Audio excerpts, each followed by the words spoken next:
Henry VIII, beyond the myth of the robust sovereign, in the twilight of the English Renaissance, a monarch reigned whose public image was that of a robust and decisive sovereign, a man capable of breaking with papal tradition to forge a new national church. Henry VIII, the name echoes through the centuries, often associated with a whirlwind of marriages, political intrigues, and an iron will that shaped England's destiny.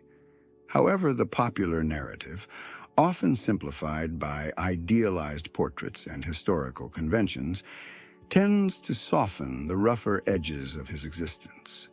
What the textbooks recount is only a fraction of the complex and, at times, shocking reality of a man whose body and mind became the stage for a dramatic decline, the implications of which extended far beyond the royal chambers. The figure that emerges from a deeper analysis is that of a king whose reign, although monumental in its consequences, was also marked by terrifying physical fragility and a paranoia that corroded the foundations of his own power and the sanity of those around him. The dark curiosities of a royal life. The story of Henry VIII is often told through the lens of politics and religion, focusing on his break with Rome and the dissolution of the monasteries. However, an investigative approach which delves into contemporary medical reports, private letters, courtiers' diaries, and even posthumous inventories reveals a much more intimate and disturbing history. This narrative proposes to uncover the dark curiosities and grotesque aspects of Henry VIII's life, transcending the figure of the ruler to expose the man in his vulnerability and his excesses. The familiar image of the king with 6 wives, 2 of whom were executed, is merely the tip of the iceberg of inflicted suffering, and a cruelty that, in many respects, surpasses the darkest fiction. The true dimension of his impact lies not only in the laws he enacted, or the wars he fought, but in how his very physical existence became a spectacle of decay, and how that decay manifested in actions that terrorized and shaped his kingdom. The journey that begins here does not merely seek to recount known facts, but rather to illuminate the obscure corners of Henry VIII's life, those which history, sometimes for convenience or modesty, has left in the shadows. We will explore his physical transformation, from an athletic young prince to a colossal monarch whose body became an unbearable burden. We will investigate the medical conditions that afflicted him, the wounds that refused to heal, the odor that drove away those closest to him, and the limitations imposed by his own body mass. This will not just be an exploration of obesity, but of its complex interconnections with traumatic injuries and underlying medical conditions that may have drastically altered his personality and fueled his escalating tyranny. Understanding these physical frailties is crucial to unraveling the mind behind the political and personal decisions that marked his reign. The inner circle and paranoia. We will also enter the king's inner circle, analyzing the fate of his wives from a new perspective. Beyond summary execution, we will examine the psychological torture, public humiliations, and cruel legal maneuvers that turned his marriages into death traps. The story of Anne Boleyn, Catherine Howard, Catherine of Aragon, Anne of Cleves, Jane Seymour, and Catherine Parr will be revisited not only for their endings, but for their trials during life, evidencing the depth of their powerlessness against the absolute authority and cruelty of a man who saw his consorts as mere instruments or obstacles. The way he orchestrated his divorces and executions, often forcing the women themselves to confess or accept their own misfortune, reveals a facet of his character that defies the conventional understanding of nobility and justice. The investigation will proceed to the king's eating habits and rituals, discovering an appetite that went far beyond mere indulgence. We will analyze the colossal amount of food consumed daily, the superstitious beliefs linked to certain foods, and the tasting rituals that turned every meal into a security operation. His conviction that certain dishes conferred magical qualities, such as the grace of the swan or the strength of the deer, and his obsession with avoiding poisons, even at the cost of extreme paranoia, paint a picture of a man isolated in his own world of fears and inordinate desires. The prohibition of foods considered common at his table, even if nutritionally more beneficial, underscores his disconnection from reality and his belief in his own inherent superiority. The kingdom of fear. Finally, we will immerse ourselves in the web of paranoia that enveloped his reign.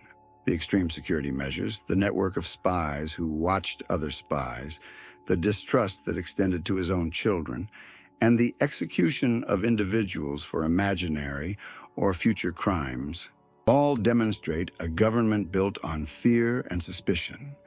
The way his palace became a fortress and his court a stage for intrigue and psychological terror is a testament to his mental state. His death, far from bringing relief, was also the scene of physical horrors, culminating in a macabre event that defies decency and dignity, a final reflection of his existence marked by excess and decomposition.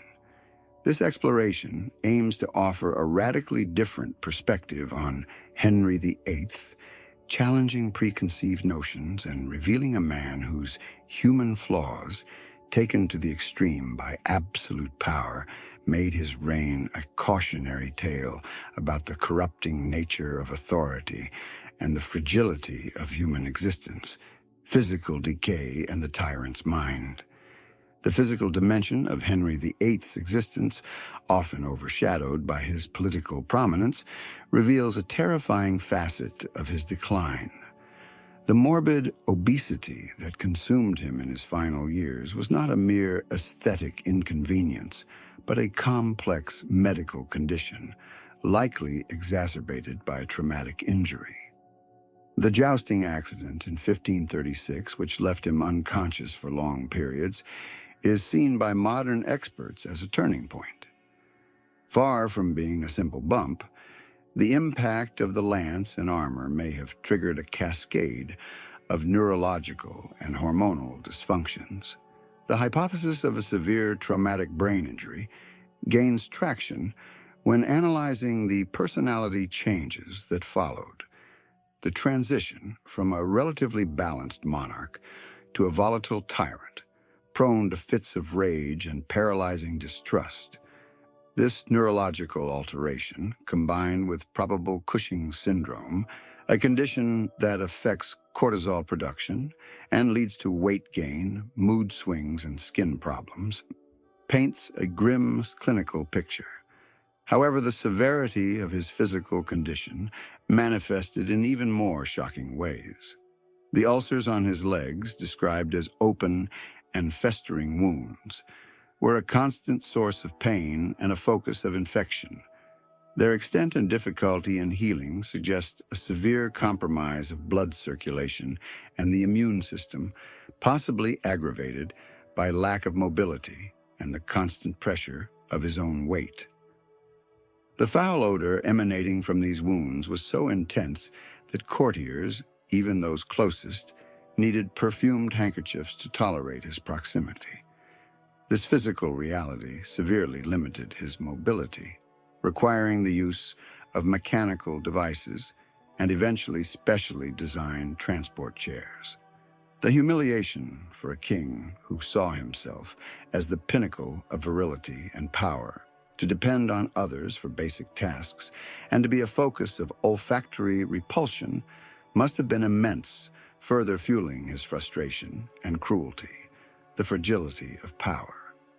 Furthermore, the inability to control bodily functions, such as incontinence, added a layer of vulnerability and dependency that contrasted violently with the image of a ruler by divine right, The need to carry adapted chairs wherever he went, due to the constant risk of accidents, underscores the fragility that consumed him. This extreme physical dependency, coupled with his deteriorating medical condition, may have contributed to his increasing paranoia. The fear of being seen in such a state of weakness, the shame associated with his condition, could have led to even greater isolation and widespread distrust. Seeing mockery or a sign of contempt in every glance, his own home, instead of a refuge, became an environment where his physical condition was a constant reminder of his mortality and fragility. This perspective on Henry VIII's health does not serve to excuse his actions, but to contextualize them. His transformation from a vibrant young king to a debilitated and tormented monarch was not just a matter of aging, but of an internal battle against a disintegrating body. His political decisions, his cruelty toward his wives, his rampant paranoia may have been in part manifestations of chronic physical pain, existential frustration, and the despair of a man who felt his control slipping away both over his own body and his kingdom. His medical condition, far from being a well-kept secret, was a palpable reality that permeated the court, a silent spectacle of the decay of one of the most powerful monarchs in English history. The analysis of his health therefore reveals a profound interlinkage between the physical and the psychological, the personal and the political. His open wounds and colossal body were not mere biographical details, but crucial factors that shaped his behavior and his decisions. By understanding the extent of his physical suffering, we can begin to unravel the complex motivations behind his tyranny, his paranoia, and his relentless pursuit of power and control, even as his own body became his greatest enemy. The reality of the king in his final years is that of a man imprisoned in his own flesh, a captive of diseases and traumas that transformed him into something very different from the idealized warrior, monarch he once was. Conclusion. The portrait of a corrosive power.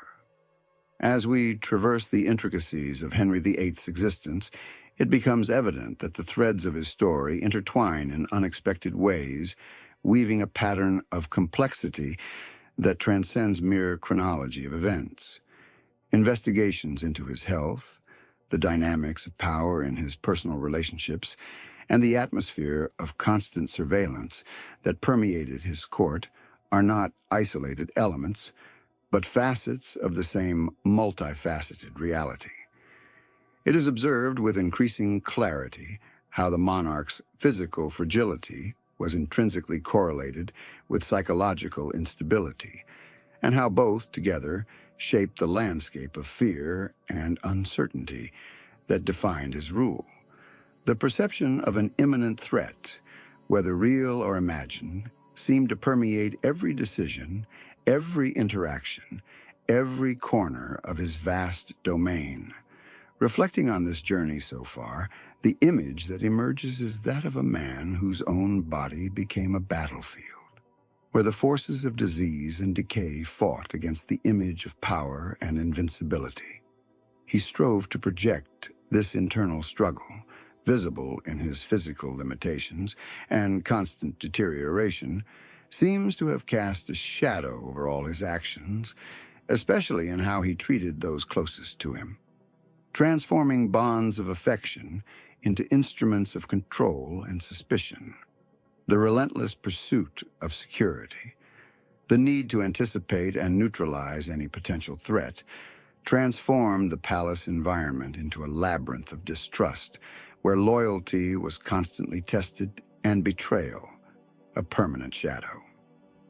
As we approach the conclusion of this exploration, it becomes imperative to consider how these various lines of inquiry converge, to offer a deeper understanding of Henry VIII's legacy.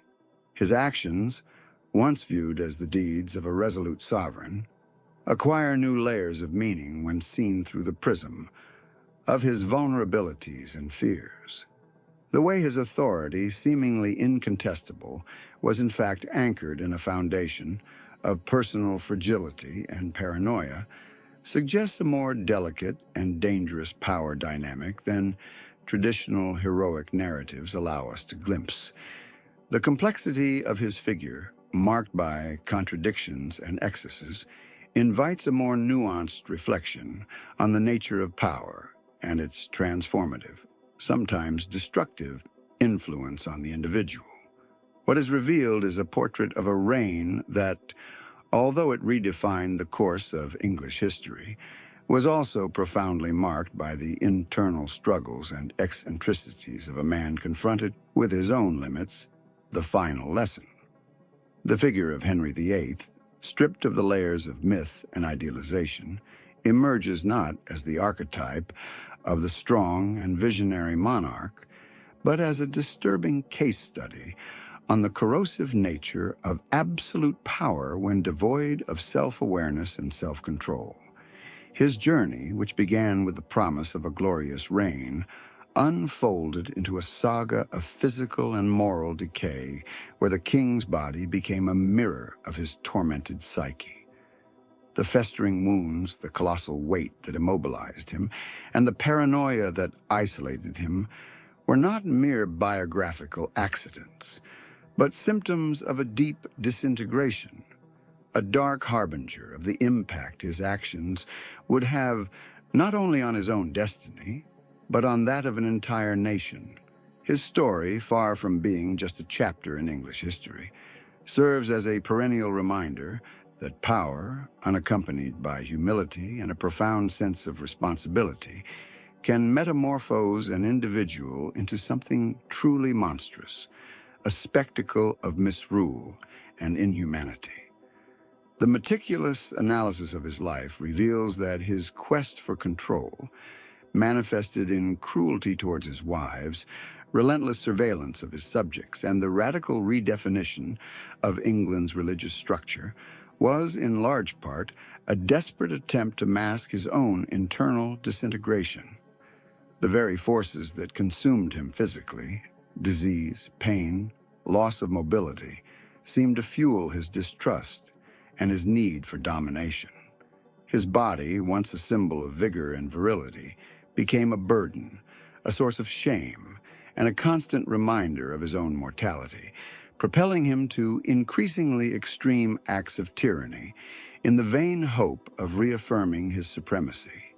His story, therefore, is not merely that of a king, but of a man battling his own demons, a battle he lost spectacularly, leaving a trail of destruction that would echo for centuries. The true lesson of Henry VIII lies not in his conquests or reforms, but in the terrifying demonstration of how the absence of moral checks and the exacerbation of personal fears can distort the perception of reality and corrupt the soul of a leader.